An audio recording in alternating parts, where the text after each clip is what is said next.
এখন আমরা অ্যানালিসিস করব বেস্ট দুটো এন্টারটেনমেন্ট স্টককে নিয়ে, যার মধ্যে একটা স্টকের নাম হচ্ছে সারেগামা ইন্ডিয়া লিমিটেড। তো কোম্পানিটা হচ্ছে এন্টারটেনমেন্ট সেক্টরের একটা অন্যতম কোম্পানি এবং কোম্পানিটা এখন ট্রেড করছে 533 টাকায় এখন ট্রেড করছে। আমরা যদি চলে যাই কোম্পানিটার মার্কেট ক্যাপিটালাইজ হচ্ছে অ্যাপ্রক্স 10,000 কোটি টাকার মার্কেট ক্যাপিটালাইজ। অর্থাৎ এই কোম্পানিটাকে আমরা মিড ক্যাপ টাইপের কোম্পানি হিসাবে কনসিডার করতেই পারি। তো কোম্পানিটার আমরা যদি পি রেশিও দেখি তাহলে পি রেশিও হচ্ছে 51.90। তো কোম্পানিটার আমরা যদি একদিনের পারফরমেন্স দেখি 6%-এর মতন পজিটিভ রিটার্ন জেনারেট করেছে একদিনে, 5 দিনের পারফরমেন্স করেছে 6%-এর মতন পজিটিভ রিটার্ন জেনারেট করেছে 5 দিনে, 1 মাসের পারফরমেন্স দিয়েছে কত 23%-এর মতন পজিটিভ রিটার্ন জেনারেট করেছে। তো 6 মাসের পারফরমেন্স দিয়েছে 44%-এর মতন পজিটিভ রিটার্ন জেনারেট করেছে 6 মাসে।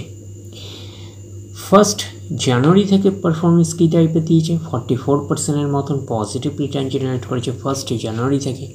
আমরা যদি চলে যাই 1 বছরে, তো 1 বছরে পারফরমেন্স করেছে 71%-এর মতন পজিটিভ রিটার্ন জেনারেট করেছে 1 বছরে। তো ন্যাচারাল ব্যাপার, আমরা জানি যে শর্ট টার্মে সেভাবে ওয়েলথ ক্রিয়েট হয় না স্টক মার্কেট থেকে। যত লং খেলবেন স্টক মার্কেটে তত হচ্ছে ওয়েলথ ক্রিয়েট হয়। বাট এই কোম্পানিটা কিন্তু শর্ট টার্মে অর্থাৎ 1 বছরে কিন্তু একটা ডিসেন্ট টাইপের পারফরমেন্স করেছে, আমরা এইটুকুনি বলতে পারি। 71%-এর মতন পজিটিভ রিটার্ন জেনারেট করেছে 1 বছরে অর্থাৎ শর্ট টার্মে। তো এখন দেখার বিষয় কোম্পানিটা কি লং টার্মে ভালো পারফরমেন্স করেছে, লং টার্মে কি শেয়ার হোল্ডারদের ওয়েলথ ক্রিয়েট করে দিয়েছে, সেটাই কিন্তু এখন আমাদের দেখার বিষয়। তাহলে আমরা চলে যাচ্ছি কোম্পানিটার 5 বছরের চার্ট প্যাটার্নে। তো 5 বছরের পারফরমেন্স করেছে কত 884%-এর মতন পজিটিভ রিটার্ন জেনারেট করেছে 5 বছরে। তো 100% মানে ইনভেস্টমেন্ট ডাবল।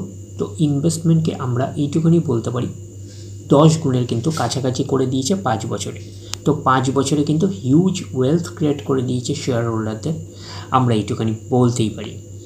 এইবারে আমরা চলে যাব কোম্পানিটার ম্যাক্সিমাম চার্ট প্যাটার্নে। তো ম্যাক্সিমাম চার্ট প্যাটার্ন হিসাবে পারফরমেন্স করেছে কত 23,909%-এর মতন পজিটিভ রিটার্ন জেনারেট করেছে অল টাইম ম্যাক্সিমাম। তো কোম্পানিটা লিস্টেড হয়েছে কবে 1999-এ। তাহলে 1999 থেকে এখনও অবধি রিটার্ন জেনারেট করেছে 23,909%-এর মতন পজিটিভ রিটার্ন জেনারেট করেছে অল টাইম ম্যাক্সিমাম। তো ম্যাক্সিমাম চার্ট প্যাটার্নটা কিন্তু লেফট টু রাইট ওপরের দিকে মুভ করছে। তো সেই হিসাবে কিন্তু একটা ডিসেন্ট টাইপের চার্ট প্যাটার্ন হিসাবে আমরা কনসিডার করতেই পারি। যেহেতু কোম্পানিটা একটা মিড ক্যাপ টাইপের কোম্পানি, যেরকম আপনাদের রিটার্ন হিউজ দেবে সেরকম কিন্তু বড় বড় কারেকশনস হবে। তো এই জায়গাগুলোতে যদি আপনারা এক্স্যাক্টলি ক্যালকুলেশন করে দেখেন তাহলে দেখতে পাবেন খুবই বড় বড় কারেকশনস আপনারা দেখতে পাবেন। তো স্টকটার নেচারই এরকম, যেহেতু কোম্পানিটা একটা মিড ক্যাপ টাইপের কোম্পানি এবং কোম্পানিটা কিন্তু মিড ক্যাপ টাইপের কোম্পানি হিসাবে কিন্তু কোম্পানিটাকে আমরা ফান্ডামেন্টালি সাউন্ড কোম্পানি হিসাবেও কিন্তু কনসিডার করতেই পারি সারেগামা ইন্ডিয়া লিমিটেডকে। তো এইবারে আমরা চলে যাচ্ছি নেক্সট স্টকের নাম হচ্ছে টিপস ইন্ডাস্ট্রিজ লিমিটেড। তো কোম্পানিটা হচ্ছে এন্টারটেনমেন্ট সেক্টরের একটা অন্যতম কোম্পানি। তো কোম্পানিটা বিশেষত হচ্ছে মিউজিক রিলেটেড। এই কোম্পানিটা বিজনেস করছে যে বিভিন্ন মিউজিক আগে যে ক্যাসেট দেখতেন, তো এখন তার ক্যাসেট দেখা যায় না, যে ডিজিটাল প্ল্যাটফর্মে বিভিন্ন গান আপনারা দেখতে পান বা শুনতে পান। তো সেটা হচ্ছে টিপস ইন্ডাস্ট্রিজ, সেটা হচ্ছে মেন বিজনেস মডেল। এছাড়া কোম্পানিটা কিন্তু বলিউড মুভিতে কিন্তু প্রডিউস করে, যেরকম সারেগামা ইন্ডাস্ট্রিও কিন্তু সেই মিউজিক রিলেটেড বিজনেস করছে এবং বলিউডে যে প্রডিউস করছে বিভিন্ন ছবিতে বা মুভিতে আমরা বলতে পারি। তো টিপস ইন্ডাস্ট্রিজ কাজটাও হচ্ছে ঠিক সেম টাইপের। তো দুটো কোম্পানি হচ্ছে এন্টারটেনমেন্ট সেক্টরের একটা অন্যতম কোম্পানি। তো কোম্পানিটা এখন ট্রেড করছে 419 টাকা 20 পয়সায় এখন ট্রেড করছে। আমরা যদি চলে যাই কোম্পানিটার মার্কেট ক্যাপিটালাইজ হচ্ছে অ্যাপ্রক্স 5,000 কোটি টাকার মার্কেট ক্যাপিটালাইজ। অর্থাৎ এই কোম্পানিটাকে আমরা স্মল ক্যাপ টাইপের কোম্পানি হিসাবে কনসিডার করতেই পারি।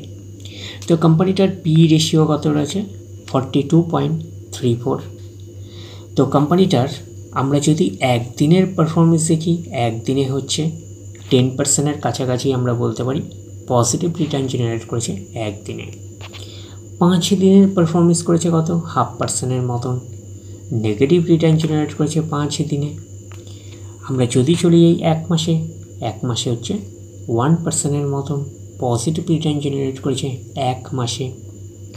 6 মাসের পারফরমেন্স দিয়েছে কত? 18%-এর মতন পজিটিভ রিটার্ন জেনারেট করেছে 6 মাসে। 1 জানুয়ারি থেকে পারফরমেন্স করেছে 18%-এর মতন পজিটিভ রিটার্ন জেনারেট করেছে 1 জানুয়ারি থেকে।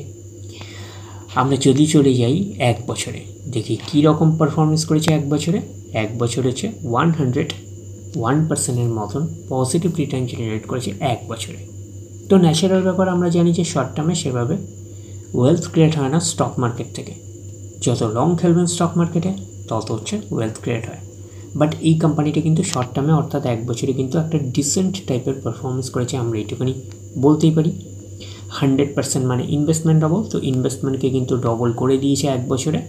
তো সেই হিসাবে কিন্তু একটা ডিসেন্ট টাইপের পারফরমেন্স করেছে, হিউজ ওয়েলথ ক্রিয়েট করে দিয়েছে শেয়ার হোল্ডারদের, আমরা এইটুখানি বলতেই পারি। তো এখন দেখার বিষয়, কোম্পানিটা কি লং টার্মে ভালো পারফরমেন্স করেছে, লং টার্মে কি শেয়ার হোল্ডারদের ওয়েলথ ক্রিয়েট করে দিয়েছে, সেটাই কিন্তু এখন আমাদের দেখার বিষয়। তাহলে আমরা চলে যাচ্ছি 5 বছরের চার্ট প্যাটার্নে। তো 5 বছরের পারফরমেন্স করেছে কত? 6945%-এর মতন পজিটিভ রিটার্ন জেনারেট করেছে 5 বছরে। তো 5 বছরে কিন্তু হিউজ ওয়েলথ ক্রিয়েট করে দিয়েছে শেয়ার হোল্ডারদের, আমরা এইটুখানি বলতেই পারি। তো 5 বছরে কিন্তু আমরা এইটুখানি বলতে পারি শেয়ার হোল্ডারদের কিন্তু মাল্টিবেগার রিটার্ন কিন্তু দিয়ে দিয়েছে এই কোম্পানিটা, আমরা এইটুখানি বলতেই পারি। তো ফিউচারেও কিন্তু দেওয়ার পসিবিলিটিস অনেক অংশে রয়েছে, আমরা বলতে পারি কোম্পানিটার মধ্যে। যেহেতু এন্টারটেনমেন্ট সেক্টরে মিউজিক রিলেটেড বিজনেস করছে এই কোম্পানিটা, যেহেতু এখন ডিজিটাল প্ল্যাটফর্মের ওপরে কিন্তু মিউজিক রিলিজ হচ্ছে। তো কোম্পানিটার আমরা যদি ম্যাক্সিমাম চার্ট প্যাটার্নে যাই, তো ম্যাক্সিমাম চার্ট প্যাটার্ন হিসাবে পারফরমেন্স করেছে 1281%-এর মতন পজিটিভ রিটার্ন জেনারেট করেছে অল টাইম বা ম্যাক্সিমাম। তো কোম্পানিটা লিস্টেড হয়েছে কবে? 2000-এ লিস্টেড হয়েছে। তাহলে 2000 থেকে এখনও অবধি রিটার্ন জেনারেট করেছে 1281%-এর মতন পজিটিভ রিটার্ন জেনারেট করেছে অল টাইম বা ম্যাক্সিমাম। তো ম্যাক্সিমাম চার্ট প্যাটার্নটা কিন্তু লেফট টু রাইট ওপরের দিকে মুভ করছে, তো সেই হিসাবে কিন্তু একটা ডিসেন্ট টাইপের চার্ট প্যাটার্ন হিসাবে আমরা কনসিডার করতেই পারি। যেহেতু কোম্পানিটা একটা স্মল ক্যাপ টাইপের কোম্পানি, যেরকম আপনাদের রিটার্ন হিউজ দেবে সেরকম কিন্তু বড় বড় কারেকশানস হবে, এইটুখানি কিন্তু মাথায় রাখবেন। তো এই জায়গাটা যদি আপনারা এক্স্যাক্টলি ক্যালকুলেশন করে দেখেন, দেখতে পাবেন যে এইসব জায়গাগুলোতে কিন্তু বড় বড় কারেকশানস রয়েছে, আমরা এইটুখানি বলতেই পারি। তো স্টকটার নেচারই এরকম, যেহেতু কোম্পানিটা একটা স্মল ক্যাপ টাইপের কোম্পানি। তো কোম্পানিটাকে আমরা স্মল ক্যাপ টাইপের কোম্পানি হিসাবে কিন্তু এই কোম্পানিটা কিন্তু ফান্ডামেন্টালি সাউন্ড কোম্পানি হিসাবে কিন্তু আমরা কনসিডার করতেই পারি টিপস ইন্ডাস্ট্রিজ লিমিটেডকে। তো টিপস ইন্ডাস্ট্রিজ লিমিটেড কিন্তু বলিউডে কিন্তু অনেক সুপারহিট মুভিস কিন্তু আপনাদের প্রেজেন্ট করেছে, এটুখানি বলতেই পারি। সাথে সাথে সারেগামাও কিন্তু টিপস ইন্ডাস্ট্রিজ মডেলই কিন্তু সুপারহিট কিছু বলিউড মুভি কিন্তু প্রেজেন্ট করেছে আপনাদের কাছে, আমরা এইটুকুনি বলতে পারি। তো দুটো কোম্পানিরই কিন্তু অনেক সুপারহিট বলিউড মুভি বা হিন্দি মুভি রয়েছে আমরা বলতে পারি, এবং দুটো কোম্পানি কিন্তু প্রচুর মানে হিউজ পরিমাণে কিন্তু মিউজিক আর রিলিজ করেছে, বিভিন্ন সংস রিলিজ করেছে আমরা বলতে পারি। যেহেতু কোম্পানি দুটো হচ্ছে এখন ডিজিটাল প্ল্যাটফর্মের ওপরে কিন্তু বিজনেস করছে, তো এখন ডিজিটালি যুগ, তো সেই কারণে কিন্তু এখন কিন্তু মিউজিক সব ডিজিটালি রিলিজ হচ্ছে, তার ফলে কিন্তু ফিউচারে কিন্তু এই দুটো স্টক কিন্তু আরও বেনিফিটেড হতে চলেছে, এইটুখানি কিন্তু মাথায় রাখবেন। তো এই দুটো স্টককে আপনারা র্যাডারে রাখতে পারেন। তো ডিরেক্টলি গিয়ে জাম্প করে বাই করবেন না, ফার্দার স্টাডি করুন। আফটার দ্যাট হচ্ছে আপনারা ডিসাইড করবেন কোন স্টকগুলো আপনি বাই করবেন কি করবেন না। তো ওভারঅল ভিউটা আপনাদের কাছে ক্লিয়ার। তাহলে এই অবধি, নেক্সট ভিডিওতে আবার আপনাদের সাথে আমার দেখা হচ্ছে। ধন্যবাদ।